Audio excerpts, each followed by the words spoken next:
আর শুরুতেই যে খবরের দিকে নজর রাখতেই হচ্ছে, এসএসসিতে বাতিল চাকরিতে নেই অনিয়ম। সুপ্রিম কোর্টের রিপোর্ট মধ্যশিক্ষা পর্ষদের। মধ্যশিক্ষা পর্ষদ সুপ্রিম কোর্টের রিপোর্ট জমা দিয়েছে, যেখানে জানা যাচ্ছে এসএসসিতে বাতিল চাকরিতে নেই কোনো অনিয়ম।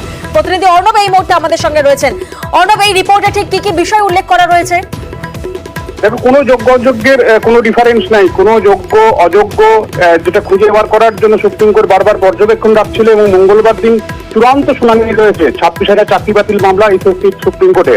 এবং সেখানেই শনিবার গতকাল 3রা আগস্ট বোর্ডের তরফে অর্থাৎ মধ্যশিক্ষা পর্ষদের তরফে একেবারে রিটেন নোটস অফ আর্গুমেন্ট অর্থাৎ তাদের বক্তব্য রিপোর্ট আকারে দিয়ে এই অবস্থান স্পষ্ট করলো এবং সেটা জানিয়ে দেওয়া হলে কেন এই একটা ভুল অর্থাৎ লোকসভা ভোট চলাকালীন 22শে এপ্রিল কলকাতা হাইকোর্ট যে জাজমেন্ট দিয়েছিল, রায় দিয়েছিল, সেই রায়ের 247 নম্বর প্যারাগ্রাফ থেকে 311 নম্বর প্যারাগ্রাফ অর্থাৎ প্রায় 64টা প্যারাগ্রাফে যেভাবে এসএসসি এবং মধ্যশিক্ষা পর্ষদকে কলকাতা হাইকোর্ট তুলনা করেছে, সেটা একান্ত পুরো বিষয়টা স্পষ্ট না হওয়ার কারণে তাই সুপ্রিম কোর্ট যখন নির্দেশ জারি করলো, সেই সুপ্রিম কোর্টের নির্দেশ জারি করার পর প্রত্যেকটা চাকরি, সেটা নবম দশমের শিক্ষকের চাকরি হতে পারে, একাদশ দ্বাদশের শিক্ষকের চাকরি হতে পারে, গ্রুপ সি গ্রুপ টি হতে পারে, প্রত্যেকটা চাকরি ধরে ধরে এসএসসি এবং মধ্যশিক্ষা পর্ষদ তারা স্ক্রুটিনি করেছে এবং সেই স্ক্রুটিনিতে যে বিষয়গুলো মধ্যশিক্ষা পর্ষদ আগে জানতো না সেটা এখন অবগত হয়েছে এবং তাদের এই অজ্ঞতার কারণেই বিষয়টা আরো জটিল হয়েছে, জটিলতর হয়েছে। কারণ বারবার বলা হয়েছে যে এসএসসি যে চাকরির সুপারিশ করেনি সেই চাকরি মধ্যশিক্ষা পর্ষদ অ্যাপয়েন্টমেন্ট লেটার দিয়েছে। অর্থাৎ এসএসসি যারা যোগ্যতা বাছাইয়ের দায়িত্ব ছিল, যাদের মেধাবী পড়ুয়া বাছাইয়ের দায়িত্ব ছিল, তারা সুপারিশ করেনি, অথচ মধ্যশিক্ষা পর্ষদ চাকরি দিয়ে দিয়েছে। এই অভিযোগটা সব থেকে মারাত্মক আকার নেয় যখন এসএসসি তাদের অবস্থান স্পষ্টকে এমনটা তথ্য দেয়। সেই বিষয়টাই কিন্তু সুপ্রিম কোর্টেও একটা বড় জট হতে যাচ্ছিল এসএসসি এবং একই সঙ্গে মধ্যশিক্ষা পর্ষদের সঙ্গে। সেখানেই মধ্যশিক্ষা পর্ষদ যুক্তি দিয়ে জানিয়েছে কেন এই তথ্যগত ফারাক ছিল যেটা কলকাতা হাইকোর্টের মধ্যে। সেই ফারাকটা হচ্ছে এই কারণে, যখন একটা পদের জন্য কোনো একজন কাউন্সিলিং এ নিজে কোনকে স্কুল চয়েস করলো, কিন্তু তিনি কাউন্সিলিং এর পরও সেই স্কুলে জয়েন করলেন না, অর্থাৎ চাকরি তিনি জয়েন করলেন না। এই যে শূন্য পদগুলো পড়ে রইল, সেই শূন্য পদের জন্য নতুন করে একটা সুপারিশ করতে হয়েছে এবং নতুন সুপারিশের প্রেক্ষিতে নতুন একটা অ্যাপয়েন্টমেন্ট লেটার ইস্যু করতে হয়েছে। তাই একটা চাকরির জন্য একাধিক এরকম সুপারিশপত্র বা এক্ষেত্রে অ্যাপয়েন্টমেন্ট লেটার বা নিয়োগপত্র প্রদান করতে করা হয়েছে। তাই সংখ্যার এই তারতম্য বা পার্থক্য দেখা গেছে, এটা আদতে কোনো অনিয়ম নয়। দুই, বলা হচ্ছে অনেক সময় রং এসএসসি তরফে রং রেকমেন্ডেশন ছিল, ভুল রেকমেন্ডেশন ছিল। সেটা কিরকম দেখা যাচ্ছে, কোন একটা স্কুলের জন্য অর্থাৎ বিদ্যালয়ের জন্য চাকরির ক্ষেত্রে 4টে ক্যাটাগরি কোন একটাতে নাম সুপারিশ করা হয়েছে শিক্ষকতার চাকরির, সেখানে দেখা যাচ্ছে সেই পদটা আদতে নেই, তার আগে সেটা ফিল আপ হয়ে গেছে কিছুদিন আগে। সেক্ষেত্রে সেই এসএসসি রেকমেন্ডেশনটা নিয়ে যখন কাউন্সিলিং এর পর চাকরিতে জয়েন করতে যাচ্ছেন কোনো নিয়োগ প্রার্থী, তিনি দেখছেন সেই স্কুলে কোনো পদ নেই, অর্থাৎ সেই সাবজেক্টে কোনো পদ নেই। সেই পদটা যদি রং হয়ে গিয়ে থাকে, সেক্ষেত্রে নতুন করে আবার সুপারিশপত্র দিতে হয়েছে এসএসসিকে এবং এই শূন্যপত্র বিভিন্ন জায়গায় দেখার পর, এবং সেক্ষেত্রে নতুন করে একটা অ্যাপয়েন্টমেন্ট লেটার ইস্যু করতে হয়েছে। তাই এই যে সুপারিশপত্র এসএসসি দেওয়া এবং অ্যাপয়েন্টমেন্ট লেটার দেওয়া, একটা চাকরির ক্ষেত্রে একাধিক সুপারিশপত্র হয়েছে এবং একাধিক নিয়োগপত্র হয়েছে। এবং এটা হয়েছে কেন, প্রায় 25,844 জনকে চাকরি দেওয়া হয়েছে এবং এই 25,844টা চাকরি স্কুটিনি করে দেখেছে মধ্যশিক্ষা পর্ষদ এসএসসির সঙ্গে। এখানে কোনো নথিগত বা তথ্যগত ফারাক নেই। তাই আদালতে অর্থাৎ সুপ্রিম কোর্টে, দেশের শীর্ষ আদালতে এই অবস্থান স্পষ্ট করছে যে এই তথ্য বা নথিগত কোনো ফারাক নেই, অর্থাৎ এসএসসি সুপারিশ দেয়নি, চাকরি দিয়ে দিয়েছে মধ্যশিক্ষা পর্ষদ, এরকমটা হয়নি। মধ্যশিক্ষা পর্ষদ চাকরি দিয়ে দিয়েছে, সুপারিশ নেই। ধন্যবাদ অর্ণব। অন্যদিকে নজর রাখবো বিহার ঝাড়খণ্ড, সেখানে অতি ভারী বৃষ্টি, আরো জল ছাড়লো ডিভিসি। একদিকে বিহার ঝাড়খণ্ডে যখন অতি ভারী বৃষ্টি, তখন অন্যদিকে ডিভিসি আরো জল ছাড়লো। প্রতিনিধি অর্পণ এই মুহূর্তে আমাদের সঙ্গে রয়েছেন, অর্পণের থেকে সরাসরি জানবো। অর্পণ, এই মুহূর্তে ঠিক কি পরিস্থিতি, কারণ ডিভিসি আরো জল ছাড়ছে, কত হাজার কিউসেক জল ছাড়া হচ্ছে? দেখো, বিহার ঝাড়খণ্ডে যে বৃষ্টি হচ্ছে এবং এই রাজ্যেও বৃষ্টি, সব মিলিয়ে কিন্তু দেখা যাচ্ছে যে এই যে মাইথন এবং পাঞ্চেত জলাধার থেকে যে জল ছাড়া হচ্ছে, সেই জল ধীরে ধীরে এসে পৌঁছাচ্ছে দুর্গাপুর ব্যারেজে এবং দুর্গাপুর ব্যারেজ থেকে ইতিমধ্যে 82,000 কিউসেক জল ছাড়া হয়েছে। অর্থাৎ দেখাই যাচ্ছে যে জল কিন্তু ছাড়ার যে পরিমাণ যত বেলা বাড়বে ধীরে ধীরে বাড়বে, কারণ পাঞ্চেত এবং মাইথন থেকে 1 লক্ষ কিউসেক জল ছাড়া হয়েছে এবং ধাপে ধাপে এই জল এসে পৌঁছাবে, জল ছাড়ার পরিমাণও বাড়বে। অর্থাৎ দেখা যাচ্ছে যে দুর্গাপুর ব্যারেজ থেকে যদি অতিরিক্ত জল ছাড়া হয় তাহলে কিন্তু বন্যা পরিস্থিতি তৈরি হতে পারে বলে এমনটাই আশঙ্কা রয়েছে।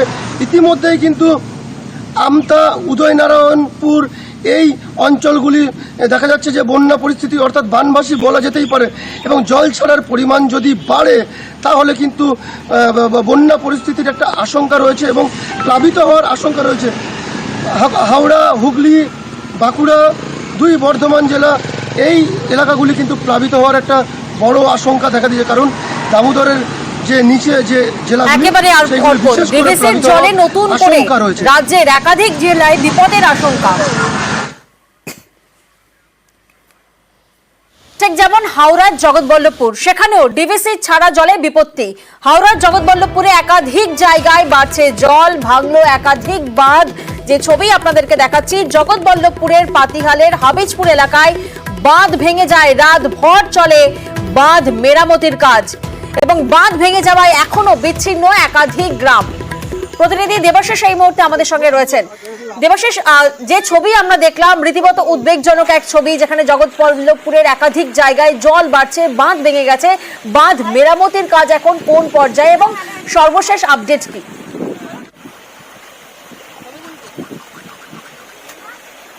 গতকাল তার জেরে কিন্তু আরো বেশ কিছু এলাকায় জল বেড়েছে।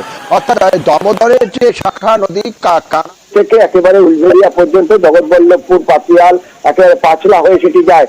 এই জল বেড়ে যাওয়ায় কিন্তু গতকাল থেকে আমরা দেখেছি জগৎবল্লভপুর ব্লকের যে চাদুল এবং যদুপুর এই দুটি গ্রাম কিন্তু কার্যত বিচ্ছিন্ন হয়ে যায়, একে অন্যদিকে যাওয়ার রাস্তা কার্যত বন্ধ হয়ে গেছিল এবং যত বেলা বাড়তে থাকে তত সমস্যা বাড়তে থাকে। একেবারে সেই জল যখন পাতিয়ালের যে সবিতপুর সেই এলাকায় যখন যায়, সেখানে একাধিক বাঁধ, সেখানে ফাটল দেখা যায়, বাঁধ ভেঙে জল বেরোতে দেখা যায়। তারপরেই কিন্তু মুখ্যমন্ত্রীর নির্দেশ এবং নবান্ন থেকে যে নির্দেশ দেয়, সেই নির্দেশের পর নড়ে চড়ে বসে হাওড়ার জেলা প্রশাসন। বিডিওর তরফ থেকে সেখানে বাঁধ মেরামতির কাজ শুরু করা হয়। সারা রাত ধরে সেই কাজ চলে যুদ্ধকালীন তৎপরতা এবং সেই কাজের তৎপরতা, সেই কাজের একেবারে সরজমিনে যিনি ছিলেন তিনি হচ্ছেন MLA জগৎবল্লভপুর সীতানাথ ঘোষ। তিনি দাঁড়িয়ে থেকে সেই যুদ্ধকালীন তৎপরতায় বাঁধ মেরামতির কাজ করলেও আবার সকাল থেকে জল বাড়ায় কিন্তু বেশ কিছু এলাকায় নতুন করে বাঁধের ভাঙন দেখা গেছে। সেগুলিও দ্রুততার সাথে মেরামতির কাজ হবে। তবে এখনো পর্যন্ত আশঙ্কার মেঘ থাকলেও সেরকম বড়সড় কোনো সমস্যার সম্মুখীন হতে হচ্ছে না জগৎবল্লভপুর বাসিন্দাদের, জানিয়েছেন বিডিওর তরফ থেকে এবং জেলা প্রশাসনের তরফ থেকে। বেশ, একদিকে জগৎবল্লভপুরের ছবিটা আপনাদের দেখালাম, আর এবার উলুবেড়িয়ার ছবি আপনাদেরকে দেখাবো। ডিভিসির জলে বিপত্তি উলুবেড়িয়াতেও। সেখানে উলুবেড়িয়ার আমতায় বিপদ সীমার উপর বইছে মুন্ডেশ্বরী। যে ছবি আপনাদেরকে দেখাচ্ছি, উলুবেড়িয়ার আমতায় বিপদ সীমার উপর বইছে মুন্ডেশ্বরী। জলের তোড়ে ভাঙলো 4টি বাঁশের সেতু, আর জল বাড়ায় কিন্তু বিচ্ছিন্ন একাধিক গ্রাম। একের পর এক ছবি আপনাদেরকে দেখাচ্ছি জগৎবল্লভপুরের পর এবার উলুবেড়িয়া। প্রতিনিধি সন্তু এই মুহূর্তে আমাদের সঙ্গে রয়েছেন। সন্তু, একদিকে যেমন বিপদ সীমার উপর বইছে মুন্ডেশ্বরী, যার জেরে 4টি বাঁশের সেতু ভেঙে গেছে, একাধিক গ্রাম বিচ্ছিন্ন। কোন কোন গ্রাম মূলত যোগাযোগ বিচ্ছিন্ন হয়ে গেছে? দেখো, মুন্ডেশ্বরী ডিভিসি ছাড়া জল, সেই জলে কিন্তু মুন্ডেশ্বরী এই মুহূর্তে বিকশনের উপর দিয়ে বইছে। মুন্ডেশ্বরী যে মূলত 4টি বাঁশের সেতু আছে, সেটা আমতার সাথে আমতার যে দ্বীপ অঞ্চল, আমতা 2 নম্বর ব্লকের দ্বীপ অঞ্চল, সেখানে দুটো গ্রাম পঞ্চায়েত আছে, একটি ভাটোরা গ্রাম পঞ্চায়েত, এই যে জিবিচিকদান গ্রাম পঞ্চায়েত। সেই গ্রাম পঞ্চায়েতে মানুষজন কিন্তু এই মুহূর্তে বিচ্ছিন্ন। প্রশাসনের তরফ থেকে নৌকার ব্যবস্থা করা হয়েছে যদিও, তবে যে রাতের অন্ধকার যেভাবে জল বেড়েছে, সেখানে রাতের বেলাতেই কিন্তু এই 4টে বাঁশের সেতু ভেঙে পড়ায় কিন্তু বিপত্তি। এই মুহূর্তে কিন্তু সমস্যায় পড়েছে দুটি গ্রাম পঞ্চায়েতের বেশ কয়েক হাজার মানুষ। বেশ,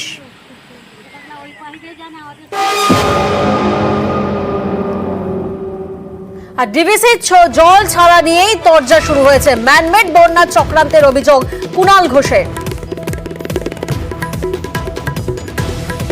ডিভিসি তারা ম্যানমেড বন্যা পরিস্থিতি তৈরি করে দেওয়ার জন্য জল ছাড়ছে বাংলায়। যখন গ্রীষ্মকালে কৃষি কাজের জন্য, সেচের জন্য জল চাওয়া হয়, তখন ডিভিসি দেয় না। অতি বর্ষণ, নদীগুলো উপচে যাচ্ছে, অন্যদিকে ভরা কোটাল আসছে, তার সঙ্গে ডিভিসি জল ছাড়ছে, জলমগ্ন হওয়ার পরিবেশ পরিস্থিতি তৈরি হয়েছে। এটা কিন্তু আবার ম্যানমেড, এটা ডিভিসি। তারা জানে যে এই সময় যদি অতিরিক্ত জল বাংলার দিকে ছেড়ে দেয় তাহলে বাংলার বিস্তীর্ণ এলাকায় জলমগ্ন হওয়ার, বন্যা পরিস্থিতি হওয়ার সম্ভাবনা দেখা যাবে, আশঙ্কা হয়ে যাচ্ছে। পাল্টা রাজ্য সরকারকে আক্রমণ সুকান্ত মজুমদারের। আগের বছরও রাজ্য সরকার এই কথা বলেছিল, তারপরে ডিবিসির তরফ থেকে প্রমাণ করে দেওয়া হয়, প্রত্যেকবার মেল করা হয় এবং জানানো হয় রাজ্য সরকারকে। রাজ্য সরকারের অফিস কাজই করে না, তো কি করবে তারা? সুকান্তকে পাল্টা আক্রমণ কুণাল ঘোষের। এরকম একটা ভরা পরিস্থিতিতে জানানো হলো যে আমরা এত ছাড়লাম, আর তখন তার আমাদের হাতে কি জানি, জেনে আমরা করব কি? রাজ্য সরকার বা সেচ দপ্তর জেনে করবে কি? আপনাকে বিষ খাওয়াচ্ছে, শুধু আপনাকে জানিয়ে দিচ্ছে আপনাকে এই পরিমাণ বিষটা খাওয়ালাম, আপনাকে তো বলেছিলাম বিষ পাঠিয়েছি। ফলে এগুলো সমস্ত একটা চিরাচরিত কায়দায় বিপদে ফেলার চেষ্টা